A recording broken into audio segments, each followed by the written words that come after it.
Zixthar's antenna twitched with irritation as he stared at the assignment notice. The holographic display floated in front of his compound eyes, and no matter how many times he read it, the words remained the same. Xenanthropology study. Species classification human. Duration 6 standard months. Location New Horizon Colony. Around him, other students at the Galactic Academic Institute whispered and pointed. Zixthar could hear their thoughts without needing telepathy. Poor thing. Got assigned to study humans. His academic career is finished before it even started. Humans, the galaxy's most confusing species. Zixthar was an Aetherian, a species known throughout the galaxy for their logical minds and careful research. His people had mapped star systems, solved impossible equations, and written the most respected academic papers in known space. They did not waste time on chaotic, unpredictable subjects, but humans were exactly that. Chaotic, unpredictable, messy. I hear you got the human assignment, a voice said behind him. Zixthar turned to see Velcra, another Aetherian student. Her antenna drooped in sympathy. I'm so sorry. It's a prestigious assignment, Zixthar said, trying to sound positive. The Institute selected me specifically. Yes, but humans? Velcra's mandibles clicked in disapproval. They make no sense. They act on emotion instead of logic. They take risks for no good reason. Last year, a student tried to study their concept of love and had to take medical leave. The whole thing gave him a nervous breakdown. Zixthar had heard the stories. Humans who ran into burning buildings to save strangers. Humans who cried at sunsets. Humans who kept small furry animals as companions and called them family. None of it followed any logical pattern. I'll maintain proper academic distance, Zixthar said firmly. Observe, document, analyze. Nothing more. Velcra looked doubtful but said nothing. That evening, Zixthar sat in his small quarters and reviewed the preliminary data on humans. The species file was thick with contradictions. Physical assessment, weak. Humans had no natural armor, no venom, no claws. Their skin damaged easily. They could only survive in a narrow range of temperatures. By all measures, they should have died out long ago. Yet somehow, they hadn't. Psychological assessment. Unstable. Humans experienced strong emotions that often overruled their reasoning. They formed attachments to people, places, and things with no survival benefit. They took actions that put themselves in danger to help others. Even strangers thought it made no sense. The Galactic Council had granted humans limited membership in the greater community. But most species kept them at arm's length. Too unpredictable. Too emotional. Too strange. Zixthar's mentor, Professor Thane, called him to his office the next day. The elderly Aetherian looked tired as he gestured for Zixthar to sit. I wanted to speak with you before you left for New Horizon, Thane said. This assignment is important, but it's also dangerous. Dangerous? The humans are not a violent species to ward. Not physically dangerous, Thane interrupted. Psychologically dangerous. Humans have a way of affecting those who study them. They draw you in, make you care, make you forget your objectivity. Zixthar's antenna stiffened. I would never. I studied humans once, Thane said quietly. Many years ago. I spent 3 months on Earth, their homeworld.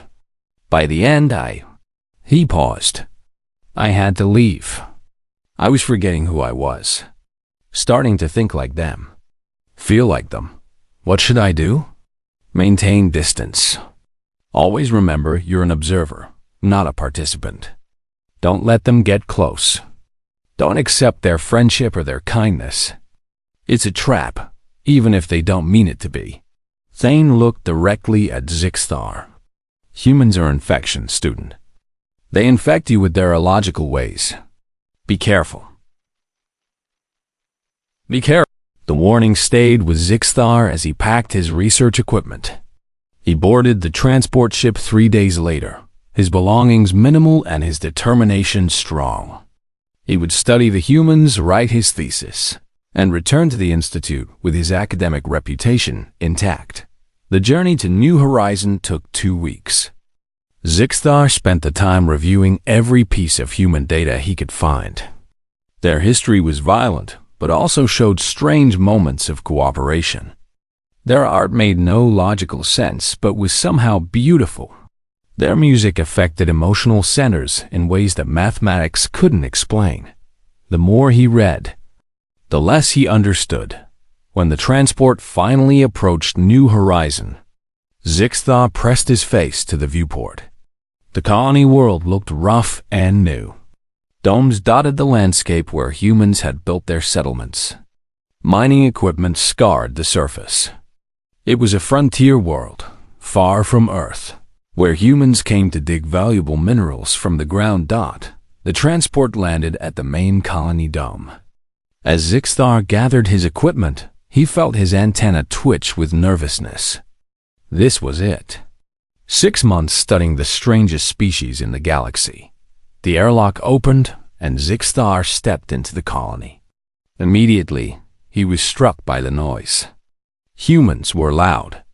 They called to each other across the corridors. Somewhere, music played. Laughter echoed off the metal walls. A human female approached him. She had dark skin and short black hair, and she smiled widely. "You must be Zixthar. Welcome to New Horizon. I'm Captain Sarah Chun, Colony Administrator."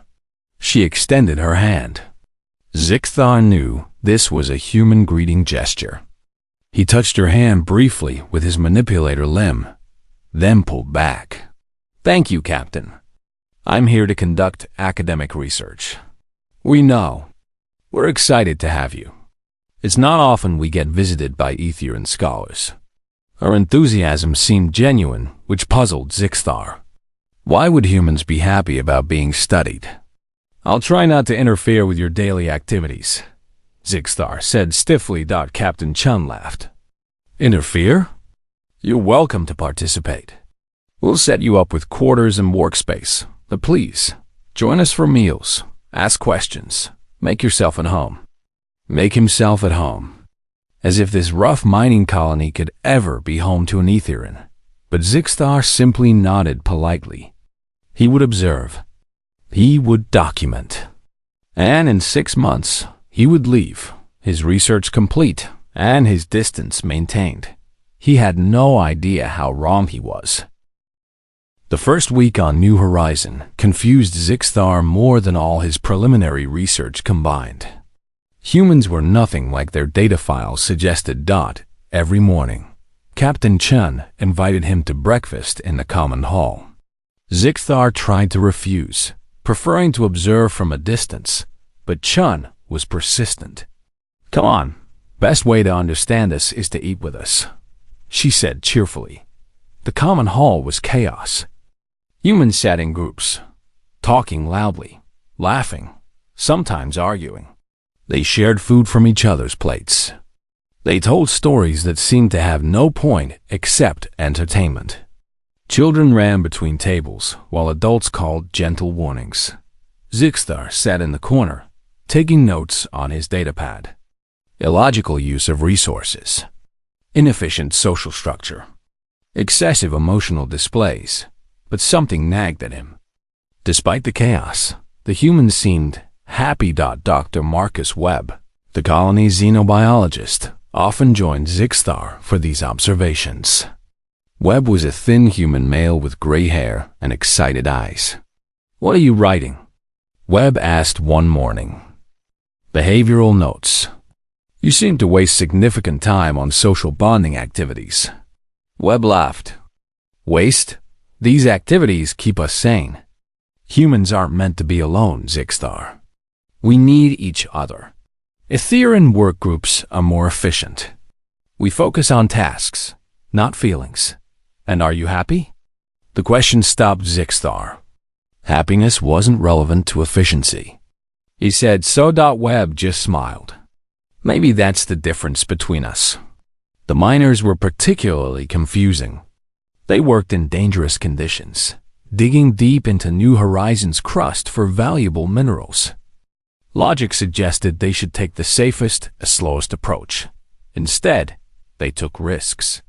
They trusted their instincts. They made quick decisions based on gut feelings rather than careful calculation. One miner, who everyone called Old Jack, seemed to embody this contradiction. He was weathered and scarred, with white hair and sharp blue eyes. He told stories that Zixthar was certain were exaggerations.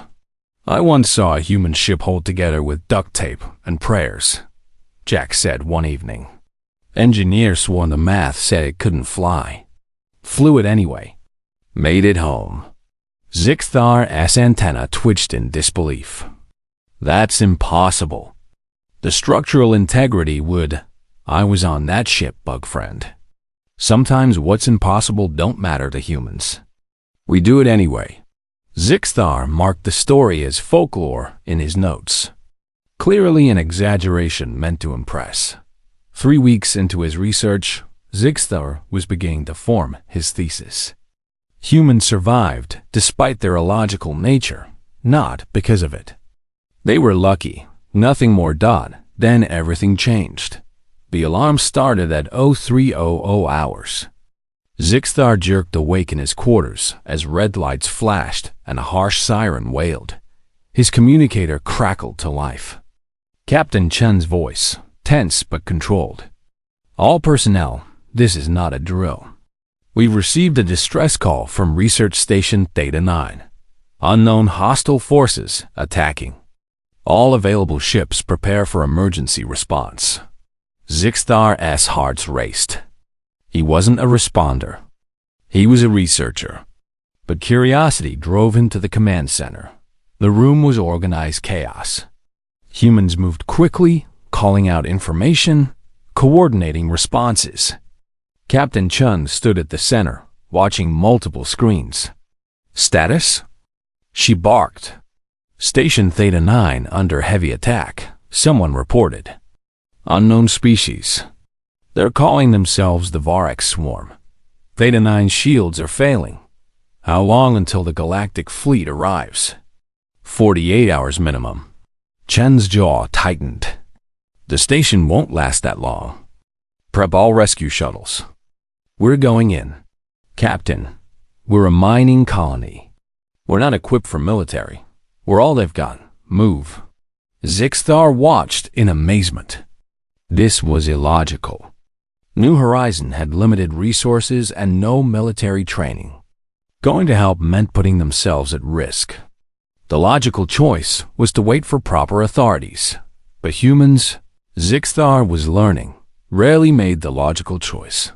Dr. Webb appeared at his side. "You should get to your ship, Zixthar. Get clear of the system." "Aye." Zixthar hesitated. His research vessel was docked at the colony. He could leave. Should leave. "I'll prepare for departure." He made his way to the docking bay, but something made him stop. Through the bay windows, he could see human ships launching. Small mining vessels, transport shuttles, even personal craft. Volunteers, all heading toward danger. His communicator beeped. Automated message. Galactic Academic Institute advises all research personnel to evacuate the sector immediately. Logical. Safe. Correct. Zixthar's manipulators moved to his ship's controls, preparing launch sequences. But he found himself hesitating, watching the human ships fly toward the battle. Then his ship's sensors screamed a warning. Multiple hostile contacts entering system. Someone yelled over the open channel. Zixthar's screens lit up with red markers. Ships. Dozens of them. Insectoid in design, but nothing like any species he knew. They moved in swarm patterns, aggressive and fast. The Vorax. All ships, evasive maneuvers. Captain Chun's voice was sharp. "They're targeting everyone." Zixthar's ship lurched as something struck it. Alarms shrieked. His display showed critical damage to the navigation system and hull breaches in sectors 3 and 7. Mayday? Mayday. This is Research Vessel Enlightenment, Zixthar transmitted, trying to keep his voice steady. I've lost navigation and life support is failing. More hits. His ship spun out of control. Through the chaos, Zixthar heard transmissions. Human ships fighting back with mining lasers and improvised weapons, coordinating, protecting each other. Enlightenment, this is Chun. We see you. Hang on. No, Captain, save yourself. I'm just another impact. Zixthar's ship tumbled toward New Horizons' nearest moon. He tried to stabilize, but the controls were dead. The moon rushed up to meet him, a barren rock with a toxic atmosphere. He was going to crash. The last thing Zixthar remembered before impact was a human voice on the radio. Captain Chun shouting orders. Get rescue teams ready. I don't care what the protocols say. We don't leave people behind. Then his ship hit the surface, and everything went dark.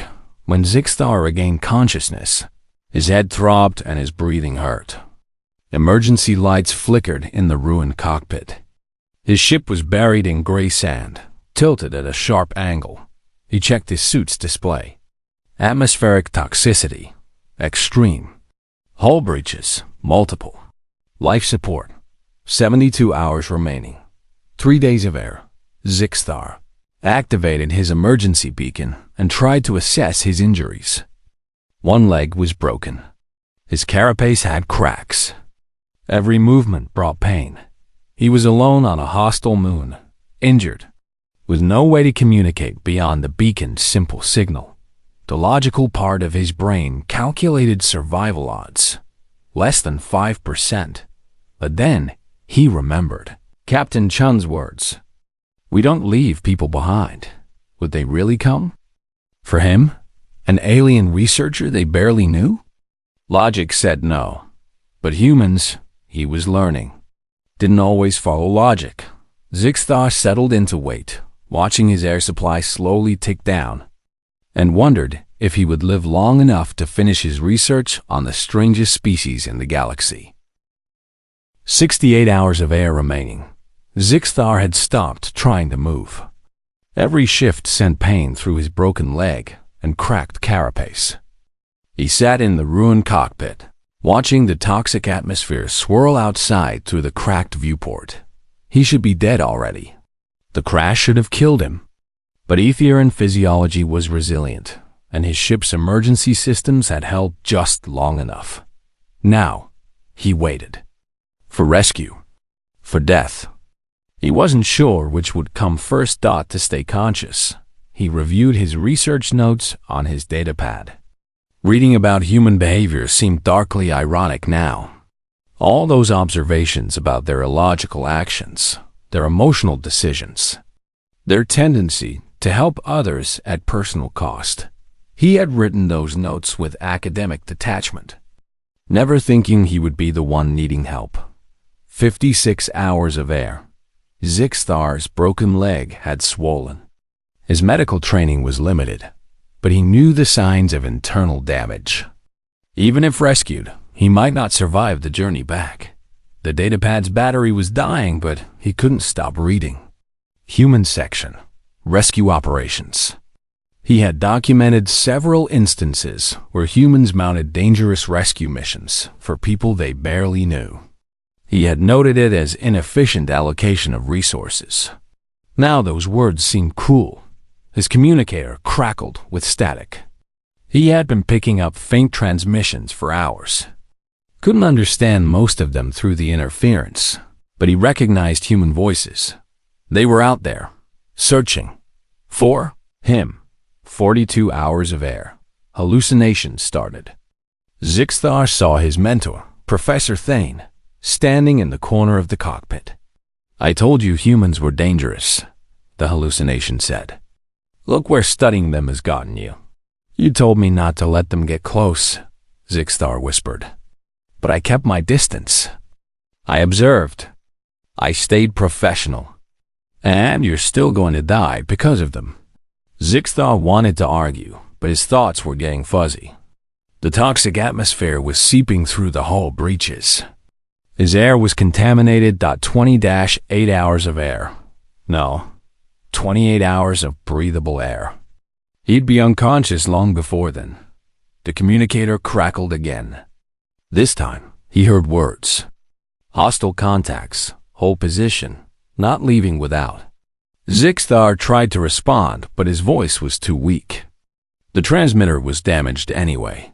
He closed his eyes. Perhaps dying alone on this moon was fitting. He had spent his whole life keeping distance from others. Even on New Horizon, he had remained separate, observing but never truly participating. Now he would die the same way, alone. Enlightenment, if you can hear this, we're coming. Hold on. Captain Chun's voice, faint but clear enough to understand. Zixthar's eyes opened. They were still coming. Even now, even with Vorax ships hunting them, even with every logical reason to abort, humans were coming for him. 18 hours of air. Zixthar heard sounds outside. Weapons fire. Explosions. The moon's surface shook. Then voices. Close. Very close. Ships buried in the sand. Start digging. Contacts incoming. 2 Vorax scouts. Keep digging. Webb, set up a perimeter. Through his cracked viewport, Zixthar saw figures in environment suits. Humans. They were here. Actually here. Mining equipment hummed as they cleared sand from his ship. Weapons fired as they defended against attacking Vorax. All breach on the port side. There's our entry point. Sir, we've got maybe 3 minutes before more Vorax arrive. Then work faster. Metal screeched as they cut through his ship's damaged hull. Zixthar tried to call out, but his voice was barely a whisper. Light flooded in as they tore open an access panel. A human face appeared, covered by an environment helmet. Old Jack. There you are, bug friend. Looks like you got yourself in a spot of trouble. You came. Zixthar managed. Course we came. What kind of people would we be if we didn't? Jack moved into the cockpit with surprising agility for his age. Chun. He's alive but in bad shape. We need to move now. More humans entered. Captain Chun knelt beside him, her face serious behind her helmet. Zixthar, we're getting you out. This is going to hurt. The Vorax are about to get a face full of human stubbornness. Hold still. They lifted him. Zixthar screamed as his broken leg shifted, but human hands held him steady. They moved quickly, carrying him through the torn hull and out onto the moon's surface. The scene outside was chaos. A human shuttle sat nearby, its hull scarred from weapon impacts. Dr. Webb and 2 miners fired at shapes in the toxic fog Vorax scouts. Insectoid creatures larger than Zixthar, with razor-sharp limbs and no concept of mercy. Fall back to the shuttle, Chun ordered. Covering fire! They ran. Humans carrying their injured researcher, while others fought off attackers. It made no tactical sense. They should leave him, save themselves, retreat with their casualties at a minimum. But humans didn't think that way. A Vorax scout broke through the line, charging directly at the group carrying Zixthar. Dr. Webb stepped into its path, firing his weapon continuously. The Vorax's claw swept out, catching Webb across the chest. He went down. Webb! Chun screamed. 2 miners grabbed Webb while others provided covering fire. Everyone was moving, fighting, refusing to leave anyone behind. They reached the shuttle. Hands pushed Zixthar through the hatch. He landed on the deck, gasping. Around him, humans scrambled aboard, dragging their wounded. Everyone in! Pilot, get us out of here. The shuttle lifted off as Vorax scouts swarmed their position. Weapons fire struck the hull, but the human pilot flew through the toxic atmosphere with wild, improvised maneuvers that no Ethereum pilot would attempt. It worked. They broke free of the moon's gravity and accelerated toward New Horizon. Behind them, Varak's ships gave chase, but human defensive positions opened fire, forcing them back. In the shuttle's medical bay, humans worked on Zixthar and their own wounded. Dr. Webb lay nearby, his chest armor cracked, breathing shallow. Captain Chun knelt beside Zixthar. "You're going to be okay. Our doctor is good. Dr. Webb. He saved me. He was injured because that's what we do," Chun said simply. "We protect each other. But I'm not one of you." Chun smiled. "You think that matters to us? You were in danger. We could help. That's all we needed to know." Zixthar's vision was blurring. Shock, pain, and contamination were taking their toll. But through the haze, he saw humans caring for each other and for him with the same intensity. No distinction. No hierarchy of who deserved saving more. They had risked their lives for him. A stranger. An alien researcher who had spent weeks taking notes on their inefficient behavior. Old Jack appeared, somehow uninjured, despite being at the front of the fighting. "You still think we're just lucky, bug friend?" Zixthar thought about everything he had witnessed. The immediate decision to rescue him. The coordination under fire. The refusal to leave anyone behind, even at great personal risk. "No," he whispered. "I was wrong about you. I was wrong about all of it. Well, you got 6 months to figure us out properly. Once you heal up." Jack patted his shoulder carefully. "Welcome to New Horizons, Zixthar. Real welcome this time." As medical sedatives pulled him toward unconsciousness, Zixthar's last thought was clear and sharp. He had come to study humans. Now he owed them his life. Everything was about to change. Zixthar woke to the sound of alarms. His leg was in a medical brace, his carapace sealed with synthetic resin. He lay in the colony's medical center, and through the window he could see the reason for the alarms. Vorak ships. Dozens of them, descending on New Horizon like a swarm of angry insects. Dr. Webb sat in the bed next to him, chest wrapped in bandages, but eyes alert. "They followed us," he said quietly. "The Voraks, they want to finish what they started." Captain Chun burst into the medical bay. "We're evacuating non-essential personnel. There's a diplomatic shuttle leaving in 20 minutes, Zixthar." "You're on it. What about you?" "We're staying. This is our home." Chun's face was hard. "The Galactic fleet won't arrive for 6 days. We have to hold until then. 6 days. Against a Vorak swarm. With mining equipment and improvised weapons. It was suicide." "How many ships do they have?" Zixthar asked. 53 at last count. More arriving every hour." Chun handed him a datapad. "Your evacuation clearance. You need to go now." Zixthar looked at the pad, then at Dr. Webb, who had taken a Vorak's claw to the chest, saving him. Then at Chun, who had organized a rescue mission that violated every safety protocol. He thought about his mentor's warning. "Don't let humans get close. They'll infect you with their illogical ways. Too late." "No," Zixthar said. "What?" "I'm staying." He set the pad aside. "You saved my life. I will not abandon you. Zixthar, you're a researcher, not a soldier. This isn't your fight. You made it my fight when you risked your lives for me." His antenna stood firm. "I stay." Chun stared at him for a long moment. Then she smiled, and it was genuine and warm. "All right. Welcome to the Defense Force. Webb, get him fitted for armor once the doctor clears him."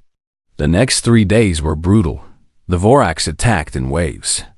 Their ships hammered New Horizons' defensive shields, while ground forces tried to breach the colony domes. Humans fought back with everything they had. Zixthar discovered that his Etherean, analytical mind was valuable in ways he had never imagined. He studied Vorak's attack patterns, predicted their movements, calculated optimal defensive positions. They attack in prime number sequences, he told Chun on the second day. 7 ships, then 11, then 13. They're testing our defenses systematically. So what do we do? Change our pattern. Make it random. Humans are good at random, yes? Chun laughed despite the exhaustion on her face. Yeah, we're great at random. Let's do it. They implemented chaos into their defense, and the Vorax faltered. Human unpredictability became a weapon. Zixthar worked alongside Old Jack in the command center. The old miner's stories, which Zixthar had dismissed as exaggerations, turned out to be tactical experience from decades of frontier life. Vorax are insects, Jack explained, pointing at sensor readings. They think like a hive. Take out the coordinators, the swarm gets confused. How do you know this? Fought them once, 20 years back. Different sector. Same tactics. Jack's eyes were hard. Lost good people that day. Not losing anyone here if I can help it.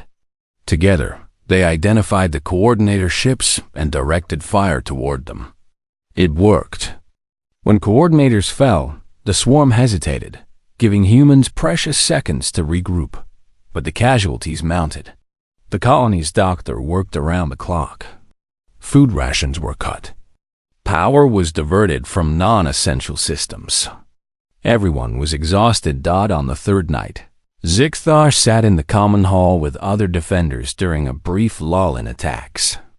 The room was quiet. People ate in silence, too tired for conversation. Old Jack sat down next to him, dropping a tray with a heavy sigh. You didn't have to stay, you know, Jack said. I know. So why did you? Zixthar considered the question. My people, we value logic, efficiency, survival. But you humans showed me something my research never could. What's that? That some things are worth dying for. Jack was quiet for a moment. Then he started laughing. It wasn't mocking, but warm and genuine. What's funny? Zixthar asked. You just defined humanity better than any academic paper could. Welcome to the family, bug friend. Family. The word meant something different to humans than the Etherian equivalent. Not just genetic connection, but chosen bonds. People who stood together not because they had to, but because they wanted to. Zixthar realized he had a family now. These humans who had saved him, fought beside him, shared their food and their fears with him. Dr. Webb returned to duty on the 4th day, against medical advice. His chest was still healing, but he refused to stay in bed while others fought. You're being illogical, Zixthar told him. Probably, Webb agreed, checking his weapon. But my friends need me. Logic doesn't enter into it. That Vorax claw could have killed you, but it didn't. You know why? Webb smiled. Because I knew if I went down, Chun and Jack would get you out anyway. I trusted them to finish what I started. That's what family does. The word again. Family. Captain Chen gathered everyone for a briefing on the 5th day. Her face was drawn with exhaustion, but her voice was steady. The Galactic fleet arrives tomorrow. We just need to hold for one more day. She paused. I know you're all tired. I know we've lost people. But we're still here. Still fighting. And I've never been more proud to serve with all of you. People nodded. No cheers. They were too tired for that. But there was determination in every face. Zixthar stood. Captain, I've been analyzing the Vorax fleet composition. They're preparing for a final assault. When? Tonight. They'll throw everything at us. They want to break through before the fleet arrives. The room fell silent. Then we'll be ready, Chun said. Everyone to defensive positions. This is it. Hold the line for one more night, and we win. As people filed out to their stations, Old Jack stopped beside Zixthar. Scared? The old man asked. Terrified, Zixthar admitted. Good. Fear keeps you sharp. But you know what beats fear? What? Knowing the person next to you won't let you fall. That's the human secret, bug friend. We're weak alone. Together? Jack grinned. Together, we're unstoppable. The alarm sounded again. The final assault had begun. Zixthar took his position in the command center, analyzing data and calling out coordinates. Around him, humans fought with everything they had. They were outgunned, outnumbered, exhausted, but they didn't break. Through the night, the battle raged. Vorax ships hammered the shields. Ground forces breached the outer defenses. Humans fell back, fighting for every meter. Never giving up, Zixthar's analytical mind processed the data with cold clarity. They were losing. The shields would fail within the hour. The Vorax would breach the main dome. They weren't going to make it, but looking around the command center at exhausted humans who refused to quit, who fought for each other with their last strength, Zixthar realized something profound. Winning wasn't the point. Standing together was. All positions. This is Chun. The captain's voice came over the comm. Vorax are breaching Sector 7. Fall back to final defensive position. Protect the civilians at all costs. Final position meant the last stand. The place where they would make their end. Zixthar stood. His leg hurt, but the brace held. He picked up a weapon. He had learned to use human firearms in the past days. Where are you going? A technician asked. To stand with my family, Zixthar said. He limped toward Sector 7, where humans were gathering for their final defense. Where his friends were fighting. Where he belonged. The final defensive position was a large hangar near the colony's central dome. Humans had fortified it with mining equipment, cargo containers, anything that could stop Vorax claws and weapons fire. Children and elderly colonists huddled in the protected center. Around them, every able-bodied person formed a defensive line. Miners stood next to scientists. Engineers worked alongside teachers. Everyone who could hold a weapon did so. Zixthar took position next to Dr. Webb. The human's chest wound was bleeding through his bandages. But he stood firm. You should be in the medical bay, Zixthar said. So should you, Webb replied with a weak smile. But here we are. Captain Chen walked the line, checking positions, offering words of encouragement. When she reached Zixthar, she paused. Thank you for staying, she said quietly. Thank you for teaching me what it means to stand together. Chen nodded, then moved on. There was no time for long goodbyes. The Vorax came like a wave.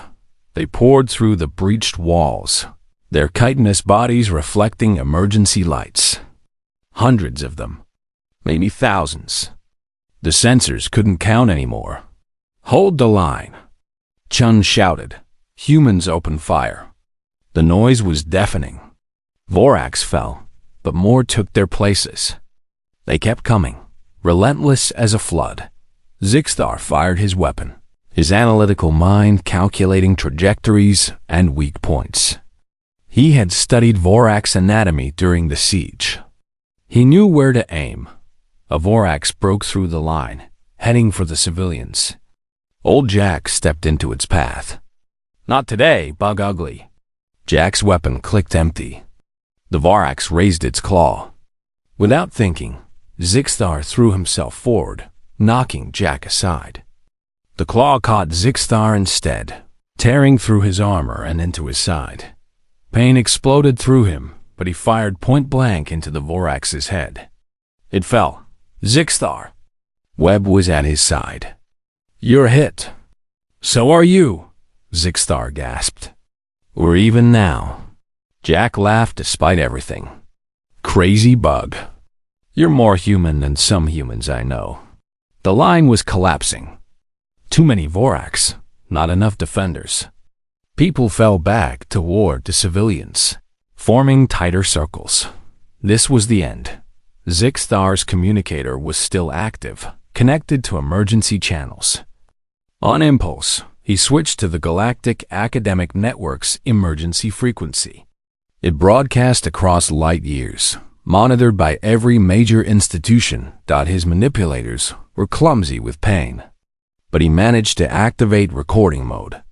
"This is researcher Zixthar of the Galactic Academic Institute," he said, his voice strained. "I am broadcasting from New Horizon Colony. We are under attack by Vorax forces. The Galactic Fleet will not arrive in time." Weapons fire echoed around him. Someone screamed. "I came here to study humans," he continued. "I was told they were illogical, inefficient, too emotional. I was warned to keep my distance." A Vorax charged. Zixthar shot it down and kept talking. "But humans saved my life when they should have saved themselves. They fought for me when I was nothing to them. They taught me that efficiency means nothing without compassion. That logic fails when it forgets the value of a single life." He looked around at the humans fighting, bleeding, dying to protect each other. "The Galactic Council asks what humans can contribute to our civilization. I will tell you. They contribute hope. They contribute the stubborn refusal to abandon those in need. They contribute the crazy belief that impossible odds are just another challenge to overcome." Captain Chung glanced at him, tears in her eyes, but she kept firing. "I was sent to study them," Zixthar said. "I learned they are worth dying for. I learned that I would rather die here with these humans than live without knowing what they taught me." He sent the message to every major institution in the galaxy. The Galactic Council, the Academic Institute, the military commands, everyone. "If we fall tonight," he finished, "remember that we fell together. Human and Aetherian, family." He closed the transmission and raised his weapon again. "Nice speech, bug friend," old Jack said. "But we're not dead yet." The old man was right. Despite everything, the humans were still fighting, still holding Dot, and then something changed. The Vorax suddenly pulled back, their swarm formation breaking. Confused, Zixthar checked his sensors. New contacts. Dropping out of hyperspace. Not Vorax. "Captain!" Someone shouted. "Ships incoming." Multiple signatures. The communication channel crackled to life. "New Horizon. This is Galactic Fleet Command. We received an emergency broadcast. Hold your position. Reinforcements arriving now." But it wasn't just the scheduled fleet. Zixthar sensors showed dozens of ships. Different species. Different flags dot his message. His testimony. It had reached them, and they had come. Aetherian research vessels. Centauri merchant ships. Even a Draken military cruiser. Ships from across the galaxy, responding to a desperate call for help. The Vorax fleet was caught between the colony's defense and the arriving reinforcements. The battle turned quickly. Within minutes, Vorax ships were fleeing or destroyed. It was over. Zixthar collapsed, his wound bleeding badly. Dr. Webb was already unconscious nearby. Old Jack knelt beside them both, laughing and crying at the same time. "We made it," the old man said. "Crazy bug, we actually made it." Medical teams rushed in. Humans and now other species too, working together to treat the wounded. Zixthar felt himself lifted onto a stretcher. Heard urgent voices discussing his injuries. Captain Chun appeared above him, her face smudged with smoke and tears. "You called the entire galaxy," she said. "I told them the truth," Zixthar whispered. "About you. About us. Rest now. You've earned it." The next weeks were a blur of surgery and recovery. Zixthar woke occasionally to find Dr. Webb in the next bed, both of them being put back together piece by piece. Old Jack visited every day, telling his wild stories until the medical staff chased him out. Captain Chen brought news from the galaxy. Zixthar's broadcast had been heard everywhere. His testimony about human courage and compassion had moved the Galactic Council to tears. Several species were reconsidering their stance on humanity. "You made us famous," Chun said with a smile. "I made you understood," Zixtar corrected. 3 months later, Zixtar stood at New Horizons Memorial Wall. Names were carved into the stone. 17 humans who had died defending their home. Among them, old Jack, who had succumbed to his injuries 2 weeks after the battle. Dr. Webb stood beside him, leaning on a cane, his chest still healing. "Jack would have liked knowing you stayed," Webb said quietly. "He called me family," Zixtar said. "I did not understand what that meant at first. And now? Now I understand that family is not about biology. It's about who you stand with when everything falls apart." Webb smiled. "You sound more human every day." Zixtar's thesis was published 6 months after the battle. Humanity, the strength in defying logic, became mandatory reading at the Galactic Academic Institute. It argued that human inefficiency was actually adaptability. Their irrationality was creativity and compassion. Their tendency to help others was not a weakness, but their greatest strength. The Galactic Council offered Zixtar a prestigious position as head of xenanthropology research. The salary was enormous. The prestige was everything an Aetherian academic could want. He declined. Captain Chun found him in the common hall, eating breakfast with the other colonists. "You turned down the council position?" she asked. "I did. Why?" Zixtar looked around at the humans who had become his family, the colony they had defended together, the life they were building. "They told me to study humans," he said. "I came to understand them. Now I choose to stand with them. This is my home now." Chun's eyes were bright. "Welcome home, Zixtar, truly." 5 years later, Zixtar stood before a new class of xenanthropology students at the Institute. He had returned, not as a researcher, but as a teacher. He divided his time between the Institute and New Horizon, training the next generation of researchers. The young students looked at him with awe and nervousness. An Aetherian who lived with humans, who called them family. "You have all been assigned to study different species," Zixtar told them. "Some of you will study the logical centauri. Others will research the artistic melodians. Several of you have been assigned to study humans." The students assigned to humans looked worried. Zixtar smiled. "Those of you studying humans, I have one piece of advice. Don't just observe them. Live alongside them. Eat with them. Fight beside them. Let them show you what they are, not what the data says they should be." He touched the scar on his side, remembering. "You might find they save your life in more ways than one. And when they do, you'll understand what I learned on New Horizon." A student raised a manipulator.